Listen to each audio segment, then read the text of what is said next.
Jadi skenarionya Kombes ini, itu yang bikin adalah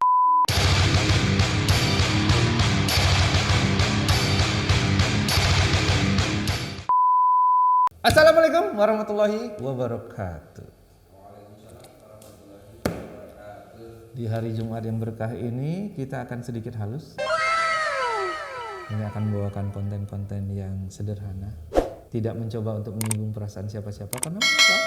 Karena pandemi masih ada bro. Buktinya saya masih pakai masker ya. Walaupun sebentar lagi akan dicopot ya. Dan Anda akan melihat wajah saya yang tidak ganteng tapi ngangenin ini ya. Support dong. Tepuk tangan apa sih? Efek aja bro, tepuk tangannya bro. Ada tepuk tangan. Ada kan efek tepuk tangan kan ya? Di efek. Pintar-pintar kamu ngedit lah.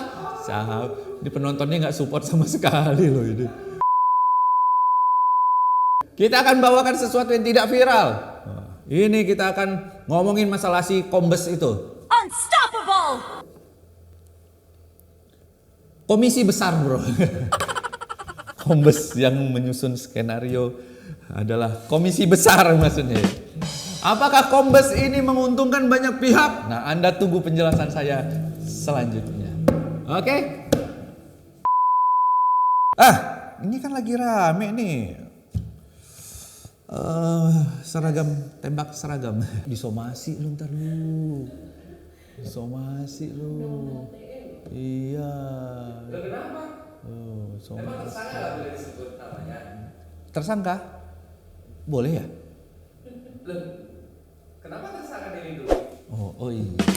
Tersangka dilindungi lah karena kan kasusnya masih tersangka, belum jadi terpidana kan. Jadi kan apa saja bisa terjadi. Jadi kasusnya bisa melebar kemana-mana dan bisa saja yang tadinya disangkakan menjadi hukuman mati malah berubah menjadi di zoom pula sama dia kan. Ya, malah bisa menjadi hanya hukuman ringan. Yang tadinya pembunuhan berencana malah cuma pembunuhan spontan umpamanya. Yang tadinya menjadi inisiator hanya eksekutor, itu kan bisa aja kemana-mana, makanya harus dilindungi. Tidak, saya tidak membela si itu ya, karena saya tadi pagi juga keramas pakai sampo ya. Sampo ya, iya kan, kan pakai sampo bro, ya kan, pakai sampo. Terus juga saya pakai, setelah pakai sampo kan saya pakai Elisioner kan. Kondisioner kan.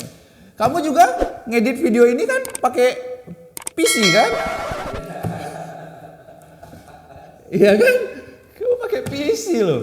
Personal komputer. Iya dong. Iya kan? Kemarin teman saya mancing di laut dapat ikan barada-kuda kan? Barakuda ya. Barakuda. Enggak lah, kita nggak ngomongin itu ya, kita nggak ada kaitannya dengan kasus-kasus itu.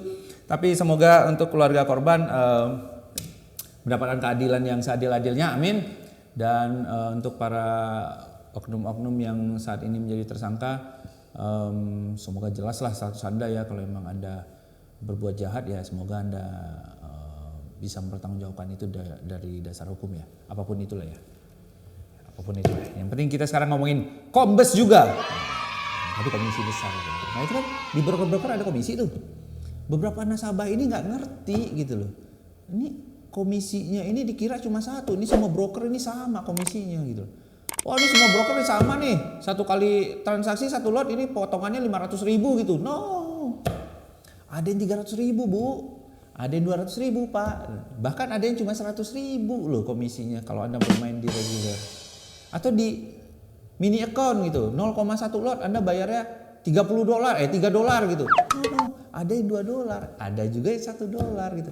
Jadi Anda harus pintar-pintar nyari broker mana gitu, yang murah, yang sangat pro kepada nasabah gitu. Jadi banyaklah pilihan broker itu. Anda cek aja video kita yang ke berapa bro? Yang kemarin. Keberapa itu angkanya bro, jangan kemarin, jangan dong. Keberapa itu. Nah siapa aja yang diuntungkan kalau komisinya besar? Tentu yang pertama adalah broker bro. Broker atau pialang itu tentu saja diuntungkan karena komisinya besar. Kenapa? Mereka dibayar menggunakan komisi. Yang mana Anda para nasabah, para klien bertransaksi dan bayar itu sebagai penyedia sarana. Broker dibayar sebagai penyedia sarana, makanya dia diuntungkan setiap transaksi yang ada dia dipotong dari hasil transaksi Anda gitu loh. Biayanya diambil dari situ gitu. Semakin banyak Anda transaksi, maka semakin besar juga keuntungan broker. Jadi broker yang bonafit tentu saja punya nasabah yang banyak, tentu saja punya transaksi yang banyak juga gitu. Kalau brokernya bilang, oh saya broker bonafit nih, tapi sebulan ini cuma 1000 lot gitu. Bayangin aja 1000 lot dikali 200.000, berapa tuh? 200 juta, iya gak sih? Pendapatan broker 1000 lot, satu lotnya 200.000. Berarti sebulan pendapatan broker cuma 200 juta, nggak masuk bro. Berarti dia bukan broker bonafit gitu loh. Broker bonafit pastinya di atas belasan ribu, di atas ratusan ribu. Karena 200 juta aja untuk biaya kantor setahun aja kurang bro. Nah itu yang pertama ya, yang diuntungkan adalah brokernya. Jadi Anda jangan coba-coba kesini nyamuk. Yang kedua adalah marketing bro. Wah, komisi besar ini tentu saja akan berpengaruh kepada marketingnya. Ketika komisinya besar, transaksi yang dilakukan banyak, itu tentu akan memberikan biaya yang banyak juga untuk pialangnya atau brokernya. Tentu saja si marketing juga akan mendapatkan bagian dari brokernya. Nah jadi haknya marketing itu dapat dari brokernya, dari pialangnya, bukan dari nasabahnya secara langsung ya, tidak. Dipotong oleh broker kemudian diberikan share-nya untuk marketingnya. Semakin banyak nasabah transaksi maka marketingnya semakin kaya gitu. Nah itu semua nggak jadi masalah sebenarnya asal nasabahnya profit. Itu dia. Ini nggak masalah potongan 200.000, 500.000 asal profit juga nggak apa-apa kan. Udah rugi potong 500.000 lagi kan. Untungnya cuma 460, kenanya biaya 500.000 kan, kacau kayak gitu kan. Nah kemudian sistem ini siapa yang bikin ya? Sistem ini tergantung dari brokernya. Broker itu berhubungan dengan pedagang berhubungan dengan bursa. Nah ini ada regulasi yang mengatur itu sehingga si broker mempunyai hak untuk mengatur, menentukan berapa fee yang akan mereka tarik dari setiap transaksi yang dilakukan oleh nasabah gitu. Jadi skenarionya Kombes ini itu yang bikin adalah brokernya sama pedagangnya. Makanya Anda perlu lihat apakah broker ini sekaligus pedagangnya. Ada juga loh broker yang bukan pedagang, yang pedagangnya umpamanya SAM umpamanya gitu kan. Ini independen nih. Nah broker di bawah SAM nih banyak banget nih yang berhubungan dengan itu. Nah Anda tinggal tanya aja, Anda cek aja di Google di bapepti.go.id, www.bapepti.go.id. Di situ kan ada pelaku pasar, ada banyak banget pialang di situ, pialang berjangkar di situ. Anda teleponin, kan ada nomor teleponnya tuh. Anda teleponin aja satu-satu. Mbak, di sana komisinya berapa? Bos, di sana komisinya berapa? Anda teleponin satu-satu. Terlihatlah itu yang paling kecil yang mana. Nah itu legal semua itu. Jangan sampai juga Anda terpengaruh oleh orang-orang yang tiba-tiba ngomong saya dari broker luar yang tidak ada komisinya. Terus mereka hidup dari mana? Harus ada komisi. Transaksi itu harus ada komisi. Nah yang luar-luar ini mengandalkan free com, no commission. No, ini bukan hanya skenario tapi regulasi. Lebih tepatnya regulasi. Bukan skenario membuat Anda rugi, tidak. Tapi regulasi. Dan regulasi itu banyak pilihan. Anda mau broker A, penampilannya oke tapi komisinya besar. Anda mau broker ini, penampilannya biasa saja, track recordnya biasa saja, tapi komisinya kecil. Semakin kecil komisi, maka beban Anda transaksi semakin kecil juga. Ya, itu dia ya. Jadi semakin enak transaksinya, sehingga keuntungan yang didapat juga semakin besar. Kalau seandainya Anda profit 1 juta, kemudian komisinya 500.000, bersihnya kan cuma 500.000 buat Anda. Karena 500-nya untuk biaya transaksi. Tapi kalau Anda transaksi di broker yang hanya 200.000 komisi, profit 1 juta, potongannya cuma 200.000. Anda dapat 800.000. Begitu. Kita ngomongin kombes skenario dan broker ini jadi korban tetap J bro. Impossible! Bukan Brigadir J tapi Mr. J nih jadi korban nih. Jangan-jangan ya, jangan disomasi lah. Walaupun dulu kita sempat menyombongkan diri, ayolah somasi lah gitu ya, broker mana kayak yang somasi kita gitu ya. Enggak ada juga maksudnya biar viral gitu. Tapi sekarang kita sudah cukup viral ya. Sudah cukup viral ya. Kemarin kita ngisi di Salatiga juga, kemungkinan Rembang. Aduh Rembang saya pengen banget ke Rembang tapi mungkin kayaknya bulan ini saya ke Riau dulu. next month kita ke Bali, dan Rembang kita akan carikan waktu karena Rembang sangat luar biasa teman-teman di Rembang sana ya. Mr. Andi, Mr. Rozi, Mr. Gatot. Saya pengen ketemu Pak Dalang juga di sana ya. Gitu ya. Jadi bijaklah dalam memilih broker, karena broker juga akan mengenakan biaya komisi untuk Anda, biaya transaksi. Semakin besar komisinya maka semakin berat juga beban Anda transaksi. Jadi pilihlah broker-broker yang legal, yang mempunyai biaya transaksi yang kecil, karena itu akan meringankan transaksinya Anda. So, kenapa ada komisi? Ya karena itu tadi.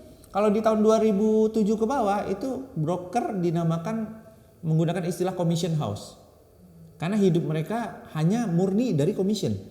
Setiap transaksi yang dilakukan nasabah wajib bayar komisi sebagai sebagai penyedia sarana. Kan orang nggak bisa masuk langsung ke bursa kan, harus melalui broker kan. Dalam hal ini umpamanya MetaTrader-nya gitu. MetaTrader ini kan kita berlangganan mahal loh, miliaran. Kita ambil satu produk aja, produk mini aja kurang lebih di atas 11 M.